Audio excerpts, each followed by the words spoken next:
नमस्कार, मैं हूं आपके साथ मयंक। आज 15 तारीख है। देखिए, हॉर्मूज में तनाव बहुत ज्यादा बढ़ गया है और जो सबसे बड़ी खबर है हॉर्मूज से, हॉर्मूज में खास तौर पर ओमान के पास भारत के एक जहाज हाजी अली पर अटैक हुआ और हाजी अली को डुबो दिया गया। इस जहाज में 14 क्रू मेंबर्स थे जिनको ओमान की नौसेना ने बचा लिया। जैसे ही इस जहाज पर हमला हुआ उसके बाद ओमान की नौसैनिक आए और उन्होंने भारत के सभी क्रू मेंबर्स को बचा लिया। अब सवाल ये है कि भारत के इस जहाज पर हमला क्यों हुआ और हाजी अली को किसने डुबोया। देखिए, इसको लेकर अभी तक ये बात साफ नहीं हुई है कि इस पर हमला किसके द्वारा किया गया। ईरान की तरफ से कुछ नहीं कहा गया है, ना ही भारत की तरफ से किसी तरह का आरोप किसी पर लगाया गया है। लेकिन इसको लेकर दो थ्योरी सामने आ रही है। पहली थ्योरी के मुताबिक ये एक फॉल्स फ्लैग ऑपरेशन था और चूंकि ईरान के विदेश मंत्री इस समय भारत के दौरे पर हैं, इसीलिए ईरान को बदनाम करने के लिए इस जहाज पर हमला किया गया। देखिए, हमला बेहद रहस्यमय था। ना तो किसी तरह की कोई वार्निंग दी गई, ना कोई कम्युनिकेशन हुआ और सीधा इस जहाज को हिट कर दिया गया।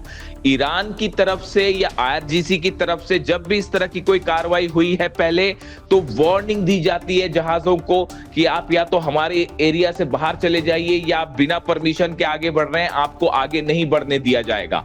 लेकिन इस बार ऐसी कोई वार्निंग नहीं थी और सीधा हाजी अली पर हमला कर दिया गया। या तो ये ड्रोन स्ट्राइक थी या किसी मिसाइल से हमला किया, या फिर हो सकता है किसी टॉर्पीडो से भी हमला किया गया। यानी सवाल यह है कि अगर ईरान ने यह हमला किया तो बिना वार्निंग के हमला क्यों किया। इसीलिए यह कहा जा रहा है कि कहीं यह फॉल्स फ्लैग ऑपरेशन तो नहीं है। क्या अमेरिका के किसी जहाज से यह हमला किया गया या किसी और देश की तरफ से यह हमला किया गया और आरोप ईरान पर लगाने की कोशिश की गई, क्योंकि ईरान के विदेश मंत्री इस समय भारत के दौरे पर हैं और भारत और ईरान के बीच संबंधों को खराब करने के लिए यह फॉल्स फ्लैग ऑपरेशन किया गया है। देखिए, अभी इस पूरे मामले की जांच जारी है, लेकिन इसकी हकीकत अभी सामने नहीं आई है। वही एक और खबर यह है कि एक जहाज को जो कि यूएई से चला था उसे कैप्चर कर लिया गया है, लेकिन ये जहाज अभी किस तरफ जा रहा है और किसके कब्जे में है, इसको लेकर भी तस्वीर साफ नहीं है। लेकिन जिस तरह से भारत के जहाज पर हाजी अली पर हमला किया गया बिना किसी वार्निंग के, ये बेहद संदेह पैदा करता है कि आखिर इस पर हमले का मकसद क्या था और किसके इशारे पर यह हमला किया गया। इसको लेकर भारत की सरकार ने सख्त आपत्ति जताई है और यह कहा है कि इस तरह के हमले बर्दाश्त नहीं किए जाएंगे। देखिए, गौर करने वाली बात यह भी है कि अगर ईरान के विदेश मंत्री जब भारत में हैं, ऐसी स्थिति में ईरान की सेना भारत के किसी जहाज को क्यों निशाना बनाएगी। देखिए, ये एक ऐसा सवाल है जो तमाम एक्सपर्ट ये पूछ रहे हैं कि जब ईरान के विदेश मंत्री भारत के दौरे पर हैं और लगातार ईरान ने यह वादा किया है कि भारत को ऑयल सप्लाई जारी रहेगी हॉर्मूज से, और इस वक्त की बड़ी खबर है भारत का एक और बड़ा जहाज सनशाइन जो है वो हॉर्मूज को क्रॉस कर चुका है सही सलामत और भारत की तरफ बढ़ रहा है। यानी एक तरफ हॉर्मूज से वो जहाज पार करके भारत की तरफ बढ़ रहा है सनशाइन, और दूसरी तरफ हाजी अली पर हमला हो जाता है ओमान के करीब। ये वो इलाका भी है जहां पे अमेरिका के डिस्ट्रॉयर्स भी हैं। इसलिए हाजी अली पर यह हमला बेहद संदेहास्पद है। जब तक इसकी पूरी जांच सामने ना आ जाए तब तक ये नहीं माना जा सकता कि यह हमला किसने किया है। और मैं सीधा मुद्दे पर आना चाहता हूं। डोनाल्ड ट्रंप और जिनपिंग की मुलाकात में कुछ ऐसा हुआ जिसने पूरी दुनिया को हैरान कर दिया है, और मानो अमेरिका और डोनाल्ड ट्रंप के तो पैरों तले जमीन ही खिसक गई है। देखिए, मीटिंग चल रही थी, जिनपिंग बैठे हुए थे, सामने डोनाल्ड ट्रंप बैठे हुए थे। इसी दौरान जिनपिंग ने एक ऐसी बात कह दी कि डोनाल्ड ट्रंप के चेहरे पर हवाइयां उड़ने लगी, और जिनपिंग ने दूसरे शब्दों में कहें तो सीधी सीधी डोनाल्ड ट्रंप और अमेरिका को धमकी दे दी है, वो भी बिल्कुल सामने डोनाल्ड ट्रंप के मुंह पे। देखिए, चाइनीज प्रेसिडेंट ने क्या कहा, शी जिनपिंग ने क्या कहा। Chinese President Xi Jinping issued a dramatic warning to US President Donald Trump during their high-stakes summit in Beijing. saying that Taiwan issue could push China and United States into direct conflict if mishandled.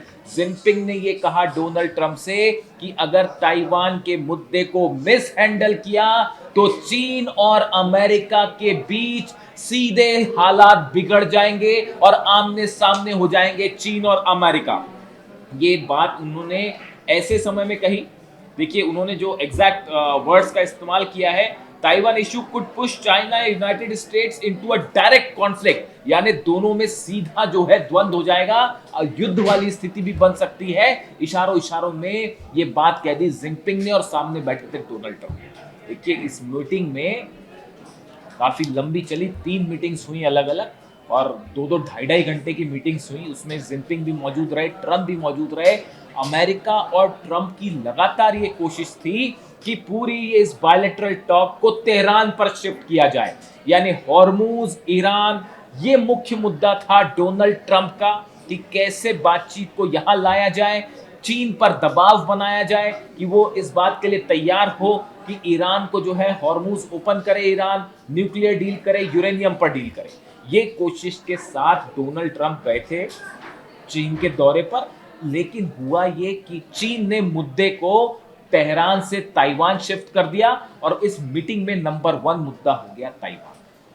देखिए जो खबर है, खबर के मुताबिक आपको ये समझना पड़ेगा कि 2 चीजें हैं। पहली बात तो ये है कि ताइवान को लेकर अमेरिका की संसद से एक प्रस्ताव पास हो चुका है जिसमें अरबों रुपए के हथियार अमेरिका ने ताइवान को प्रोवाइड करने का समझौता कर लिया है, जिसको लेकर जो है सीनेट ने, अमेरिकी सीनेट ने उस प्रस्ताव को पास कर दिया। अभी हालांकि डोनाल्ड ट्रंप ने ओके नहीं किया है। समझौता क्या था? अरबों रुपए का डिफेंस सिस्टम दिया जाएगा ताइवान को, मिसाइल्स दी जाएंगी ताइवान को, हो सकता है फाइटर जेट्स भी दिए जाएं। ये बात चीन को कतई नागवार गुजर रही थी और चीन नहीं चाह रहा था कि किसी तरह का इंटरफेरेंस हो। अब डोनाल्ड ट्रंप शायद इस बार्गेनिंग पावर के साथ वहां पहुंचे थे कि आप जो है वो ईरान को मनाइए वरना हम ताइवान को हथियार दे देंगे, और इस टाइप का शायद उनका मूड था। लेकिन जिनपिंग ने उस बाजी को पलट दिया, बायलैटरल समिट में सामने ही बैठ के, और बात छेड़ दी ताइवान की। यानी बात होनी थी तेहरान पे, वो आ गई ताइवान पे, और उसके बाद चीन की तरफ से सीधा मुंह पर यह बात कह दी गई कि अगर आपने ताइवान को मिसहैंडल किया तो आमने सामने वाली स्थिति हो जाएगी अमेरिका की और चीन की। इस बात के लिए डोनाल्ड ट्रंप कतई तैयार नहीं थे। आप ट्रंप की बॉडी लैंग्वेज देखिए इस मीटिंग में, ट्रंप ने जिस तरह से इन बातों का जवाब दिया आप उन्हें देखिए। पूरी समिट के दौरान डोनाल्ड ट्रंप एक डिफेंसिव मोड में दिखाई दे रहे हैं। जिस तरह के बयान अमेरिका में देते हैं डोनाल्ड ट्रंप की, ऐसा कर देंगे वैसा कर देंगे, वो सब की सब जो उनका स्टाइल है वो हवा हो गया चीन आके, और पूरे समिट के दौरान वो डिफेंसिव मोड में दिखाई दिए। अपने साथ कई सारे सीईओज लेके पहुंचे अलग अलग कंपनीज के। वो जो डील्स हो रही हैं वो डील हो रही है, देखिए business deal, trade deal, tariff पर बात, सोयाबीन पे बात और एआई पर बात, ये सब चीजें अलग है।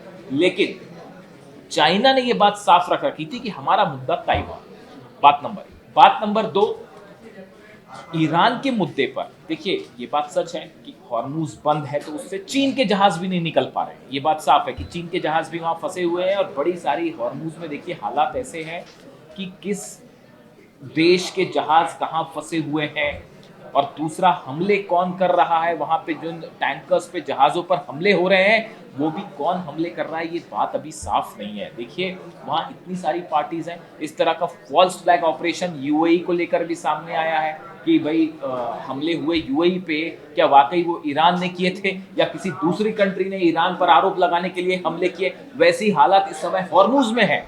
अगर हॉर्मूज में किसी देश के जहाज पर हमला हो रहा है तो वो हमला कौन कर रहा है, ये भी अपने आप में एक बड़ा सवाल है, जिसकी जब तक जांच ना हो तब तक ये पता लगाना ही बेहद मुश्किल है। क्योंकि हॉर्मूज में इस समय कई देश की सेनाएं मौजूद हैं, अमेरिकन फोर्सेस भी हैं वहां पे, और यूरोपियन देश की सेना भी है, और देखिए कई सारे यूएई भी लगा हुआ है। कई वहां पे फोर्सेस है जिसमें कौन कब कहां किस पर हमला कर देगा कोई भरोसा नहीं है। अगर कोई ड्रोन आके किसी जहाज पर गिर रहा है, मिसाइल हिट कर रही है, तो आप यही पता नहीं लगा पाएंगे कि हमला किया किसने। इन हालात में अमेरिका की कोशिश ये थी कि ईरान पर, चीन पर दबाव बना के ईरान पर डील की जाए, लेकिन चीन इस बात को अच्छी तरह से समझता है कि डोनाल्ड ट्रंप की किसी भी बात को लंबे रूप में विश्वासजनक नहीं माना जा सकता। ये बात लगातार जो है अली खamenei साहब भी कहते रहे, ईरान भी इस बात को लेकर चलता है कि भाई वो सुबह कुछ बयान देते हैं, शाम को कुछ बयान देते हैं और रात को कुछ बयान देते हैं। इसलिए डोनाल्ड ट्रंप चीन में जाके क्या कह रहे हैं, इस बात को चीन ने ज़्यादा गंभीरता से नहीं लिया। देखिए, बिजनेस डील्स होना अपनी एक अलग बात है, टैरिफ को लेकर डील्स होना अलग बात है, ट्रेड डील्स होना अलग बात है, बहुत अच्छी बात है, वो दोनों देशों के बीच में संबंध आपस में चल रहे हैं, वो ठीक है। लेकिन ईरान को लेकर चीन इस बात को साफ साफ समझता है कि ईरान उसका पुराना एलाई है। काफ़ी समय से ईरान और चीन के संबंध है। ऑयल बिजनेस बड़ा 45% चीन का ऑयल जो है वो ईरान से आ रहा है और उसकी सप्लाई इस समय मुश्किल में है। वेनेजुएला का ऑयल रुक चुका है, ईरान के ऑयल को लेकर जो है समस्या पैदा है। तो चाइना इस पूरे मामले को अपने हिसाब से हैंडल करना चाह रहा था। वो अमेरिका की इस दबाव में आने को तैयार नहीं था कि भाई ताइवान को हथियार दे देगा अमेरिका, इस चक्कर में वो ईरान पर दबाव बनाए, खासकर इस हालात में जब डोनाल्ड ट्रंप ईरान से पिट कर चीन पहुंचे। बड़े सारे एक्सपर्ट्स की राय, आपके 16 के 16 बेस जल गए, आप हॉर्मूज को नहीं खुलवा पा रहे हैं, आप डील नहीं करवा पा रहे हैं, ना न्यूक्लियर डील हो पा रही है, ना यूरेनियम को लेकर कोई डील हो पा रही है, यानी डोनाल्ड ट्रंप सत्ता परिवर्तन कर पाए। यानी अमेरिका के जितने उद्देश्य ईरान में थे वो सब के सब फेल हो गए। अब ऐसी स्थिति में आखिरी चारा अगर डोनाल्ड ट्रंप के पास कोई बचता है तो वो है चीन, कि किसी तरह से चीन को अपने फेवर में करके ईरान पर जो है दबाव डाल के या तो कोई डील करवाई जाए या अमेरिका को जीता हुआ घोषित कर दिया जाए, किसी तरह से अपनी साख बचाए डोनाल्ड ट्रंप, सबसे बड़ा उद्देश्य ये था। लेकिन चीन इस बात अच्छी तरह से समझता है कि चीन ने जब आप वैसे भी देखें कि इस पूरी बातचीत के दौरान जब जब ऐसे मौके आए, जब शी जिनपिंग और डोनाल्ड ट्रंप आमने सामने थे, एक साथ थे, तो उसमें शी जिनपिंग की प्रतिक्रियाएं बड़ी सधी हुई थी। वो वैसे ही बहुत ज़्यादा नहीं बोलते, बहुत ज़्यादा हावभाव नहीं देते, और ऐसी स्थिति में डोनाल्ड ट्रंप की जो एक देखिए, ताइवान पर एक तो उनसे सवाल पूछा गया, उन्होंने कोई जवाब नहीं दिया। यानी ताइवान के मुद्दे पर चीन जो है वो भारी पड़ा अमेरिका के ऊपर, इसमें दो राय नहीं। अमेरिका चीन से ईरान को लेकर जो चीजें करवाना चाह रहे थे वो भी अभी साफ नहीं है। देखिए, खबर इस तरह की है, अमेरिका के कुछ अखबारों में ये खबर छपी है कि चीन ने मध्यस्थता के लिए कुछ शर्तें रखी। अब देखिए, बड़ी हैरान करने वाली बात, उधर ईरान कह रहा है कि हम जो है इस मुद्दों के पे कोई बात नहीं करेंगे, न्यूक्लियर बात नहीं करेंगे, हम यूरेनियम पे बात नहीं करेंगे। तो चीन वाली तो शर्तें अलग ही है, वो अपनी बात पे अड़ा हुआ है।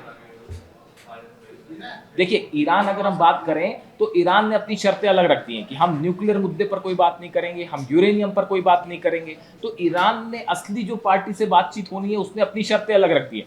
यहाँ पर चीन को मध्यस्थता करने के लिए भी अमेरिका नहीं मना पा रहा है और चीन ने मध्यस्थता के लिए भी अपनी शर्तें रख दी, और बताया जा रहा है कि अमेरिका को वो शर्तें भी मंजूर नहीं।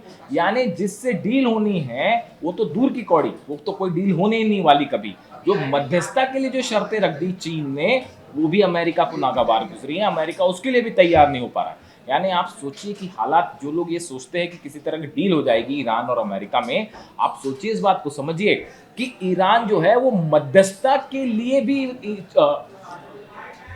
आप देखिए, चीन ने मध्यस्थता के लिए भी जो शर्तें रख दी वो शर्तें भी अमेरिका को मंजूर नहीं। तो ऐसी हालत में जब मध्यस्थता ही नहीं हो पा रही तो फिर डील कैसे हो पाएगी। और पाकिस्तान वाला चैप्टर खत्म हो गया है, पाकिस्तान की चैप्टर कोशिश जो थी वो खत्म हो चुकी है, पाकिस्तान वाला जो चैप्टर था वो क्लोज। तो अब चीन भी जो है वो ईरान को लेकर मध्यस्थता को राजी नहीं है, ऐसी खबरें। इन हालात में ट्रेड डील्स होती रहे, बाकी की चीजें होती रहे, वो एक अलग चीज है। लेकिन हॉर्मूज का मुद्दा वैसे का वैसा ही है, ईरान का न्यूक्लियर प्रोग्राम वैसा ही वैसा ही है, और खासतौर पर यूरेनियम प्रोग्राम। अब इस बीच में देखिए रशिया की भूमिका देखिए।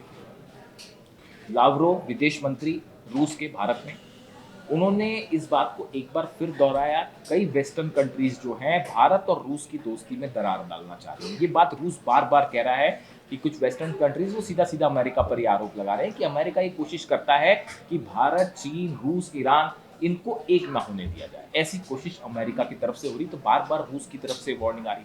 दूसरा आप देखिए रूस के कदम देखिए, एक तो रूस ने अपनी जो है वो मिसाइल टेस्ट कर दी, समरथ जो है वो 35,000 किलोमीटर जिसकी रेंज है वो टेस्ट कर दी उसने इसके बीच में।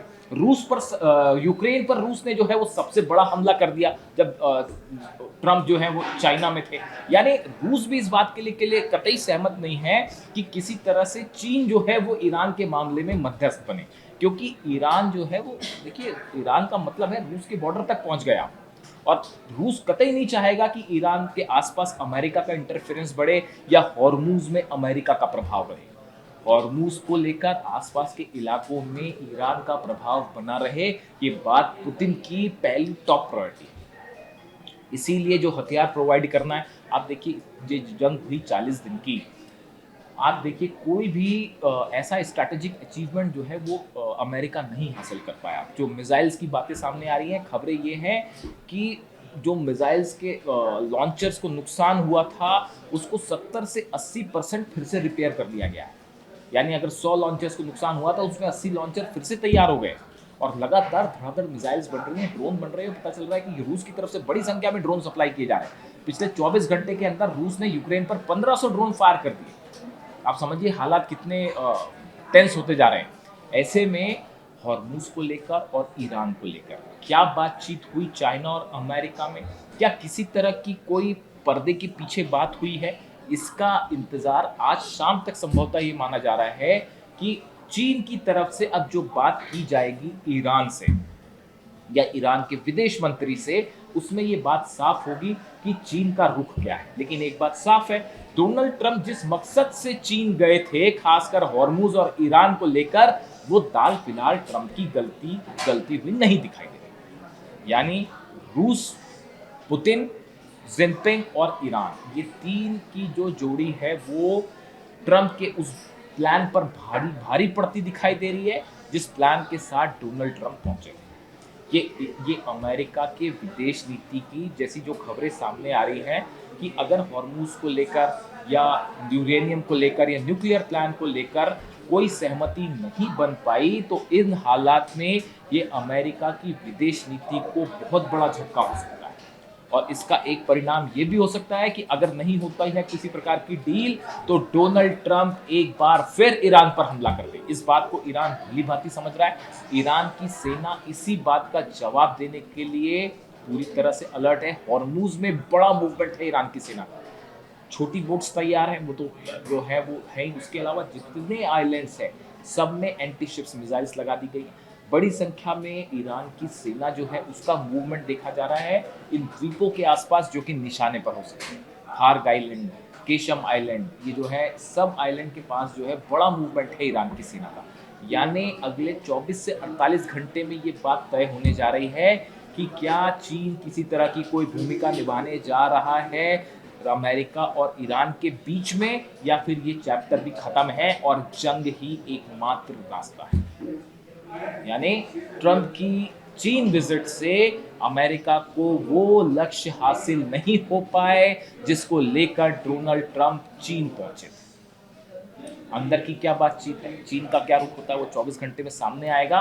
लेकिन फिलहाल जो बात है उसके मुताबिक ईरान ने डिप्लोमेसी के स्तर पर, जंग के स्तर पर, साथ साथ अब डिप्लोमेसी के स्तर पर भी एक बड़ी बढ़त बना ली है अमेरिका की। और अब नतीजा ये है कि हॉर्मूज में रूस के भी हॉर्मूज में यूरोपियन देशों के भी जहाज मौजूद हैं, यूएई के भी जहाज मौजूद हैं, अमेरिका के भी मौजूद हैं और ईरान के जहाज भी मौजूद हैं। ऐसे हालात में एक छोटी सी चिंगारी एक बड़े विस्फोट का काम करेगी पूरे मिडिल ईस्ट में। यानी जंग होगी या बातचीत अगले 24 से 48 घंटे में तय हो जाएगा। वीडियो कैसा लगा कमेंट करके जरूर बताइए। Thank you so much.